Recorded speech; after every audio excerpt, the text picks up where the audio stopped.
څنګه د لاشعور په مرسته د سهار وختي پاڅېدلو عادت رامنځته کړو. په شعوري ډول او د ارادې په مرسته موږ ښایي وکولی شو چې له ځینو منفي عادتونو څخه ځان خلاص او هم یو شمېر مثبت عادتونه راخپل کړو.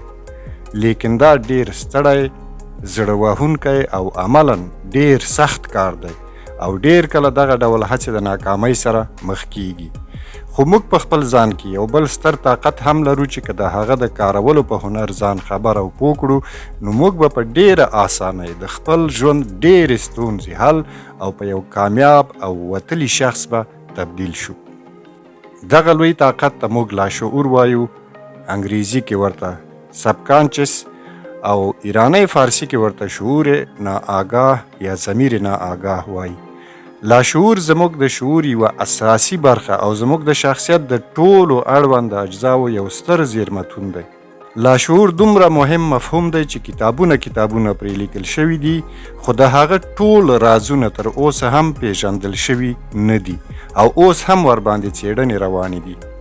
که موږ د خپل لاشعور د مدیریت هنر زده کړو نو وبه کولی شو چې خپل ټول بد عادتونه ختم او برعکس غټ شمېر مثبت عادتونه راخپل کړو. په دې ویډیو کې موږ درته د لاشعور په مرسته د سهار وختي را پاڅېدلو یو عادت په باب معلومات درکوو، خو تاسې کولی شئ دغه طریقه د ژوند په ډېرو نورو برخو کې هم وکاروئ. د لاشعور په مرسته سهار وختي له خوبه د راویښېدو عادت جوړول. د لاشعور ځواک د انسان پر ورځنیو عادتونو او کړنو ژوره اغیزه لري. که غواړئ سهار وختي له خوبه د پاڅېدو عادت خپل کړئ د لاندې ګامونو په مرسته دا هدف په اسانه ترلاسه کولی شئ. اول، هدف او مقصد مو روښانه او څرګند کړئ.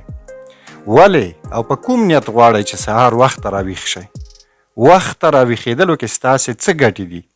خپل ځان لپاره د ټولو هغو مهمو شیانو یو لیست جوړ کړئ چې سهار وخته راویښېدلو سره به یې ترلاسه کړئ. ښایي یو څوک سهار وخته ویښېدل ځکه خوښوي چې غواړي د سهار لمونځ په خپل وخت او ورسره د قرآن مجید تلاوت وکړي. بل کس ښایي وغواړي سهار کې مطالعه او زده کړه وکړي. دریم کس ته ممکن د سهار وختي ورزش کول مهم وي. ښایي یو څوک کاروبار ته د تګ او رسېدلو لپاره باید وختي له خوبه راویښ شي. یو بل کس ممکن په دې عقیده وي چې سهار وختي پاڅېدلو سره د انسان په روغتیا، کاروبار او ژوند کې خیر او برکت پیدا کیږي او داسې نور. په اسانیو ټکو ته ډېره پاملرنه وکړئ. تاسې د ژوند یو هدف ته هم نشئ رسېدی تر څو چې مو دغه هدف ته د رسېدلو څخه ترلاسه کیدونکي مثبت او مهم نتایج ځان ته څرګند کړي نه وي. او کله چې دغه مهم ټکي واضح کړئ نو ستاسې لاشعور په همغه شیبه کې هغه هدف ته د رسېدلو لپاره د سټارټ بټن وهي او حرکت شروع کیږي. دویم، خپل لاشعور ته مستقیما خپله غوښتنه بیان کړئ. کله چې مو سهار وختي ویښېدلو لپاره خپل مهم دلایل، ضرورتونه او دې کار څخه ترلاسه کیدونکې ګټې واضح او یاداشت کړئ نو ورپسې هره شپه تر خوب مخکې وخت کې ځان سره څو ځلې ووایاست چې زه سهار فرضاً د مثال لپاره زه سهار په 5 بجو له خوبه راویښېږم. دا جمله باید داسې ادا کړئ چې گویا د دې کار ټینګه اراده لرئ او دا گپ نه دی. په دې صورت کې به ستاسې لاشعور دا پیغام ومني او ستاسې د سهار وخت را پاڅولو لپاره به پروګرام جوړ کړي. روښانه او بیا تکراریدونکي پیغامونه پر لاشعور د اغیزې کولو لپاره ډېر مهم دي. د ویده کېدلو پر وخت کله چې خوبولی یاست خپل ځان ته په آرامه ووایئ زه په همدې ټاکلي وخت راویښېږم او کامیابه ورځ شروع کوم. دا وینا باید په آرام ذهن او مثبت احساس سره ذهناً څو ځلې ادا کړئ. دریم، ذهني انځورګري یا تصور وکاروئ. تر پاسنیو ذهني ویناو وروسته په پټو سترګو په خپل ذهن کې تصورونه فعال کړئ. داسې تصور وکړئ چې سهار وختي هماغه ټاکلی وخت دی او تاسې په ډېره راحتۍ او انرژۍ احساسولو سره راویښ شوي یاست. وخته پاڅېدلو څخه خپلې مخکینۍ څرګندې کړې ښېګڼې در یادې کړئ او تصور کړئ چې په ډېره خوشحالۍ او شوق په همغه کار یا کارونو مصروف یاست. لمونځ او تلاوت کوئ، مطالعه کوئ، په ورزش مصروف یاست او د دې کړنو څخه ډیر خوشحاله یاست. که تاسې دغه تمرین په سمه توګه وکړئ نو له نتیجې به یې حیران شئ، ځکه چې سهار به خود په خود او په اتومات ډول ټاکلي وخت کې له خوبه راویښ شئ. څلورم، د تکرار او دوام اصل تعقیب کړئ.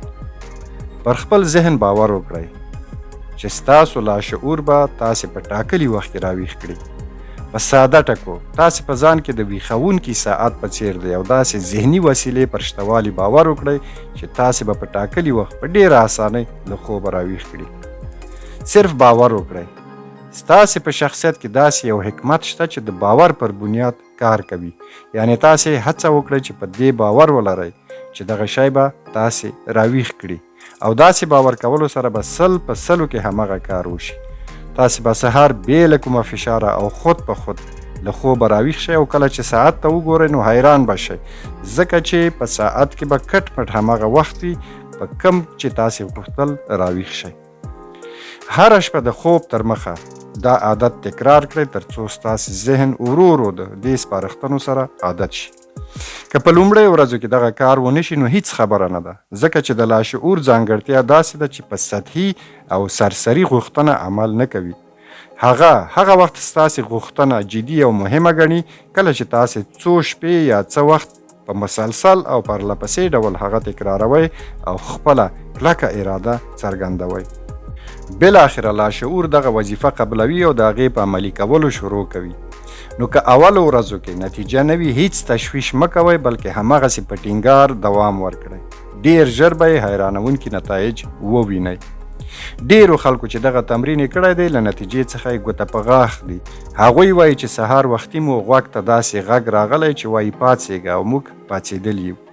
نور وایي چې داسې مو احساسول چې کوم څوک مو ورو ورو خوروي چې پاڅېږه، او همداسې نورې مختلفې طریقې. او ځینې خلک همداسې خود په خود سترګې خلاصوي، راویښیږي او کله چې ساعت ته ګوري فکس هماغه ټیم دی یا هماغه وخت دی چې دوی د خپل ځان د ویښولو لپاره ټاکلی و. دا جادو نه ده، بلکې دا د انسان د شعور ځانګړتیا ده چې تاسې ته دا او په لسګونو نور امکانات درکوي. لاشعور د تکراري سپارښتنو او مثبتو انځورونو په مرسته فعالیږي. کله چې تاسو د خپلې موخې په اړه روښانه ذهنیت ولرئ او خپل ذهن ته په دوامداره توګه سپارښتنې کوئ، لاشعور په عمل کولو شروع کوي او ستاسې بدن ته په غوره شوي وخت کې اړونده فرمانونه ورکوي. بریا مو په برخه.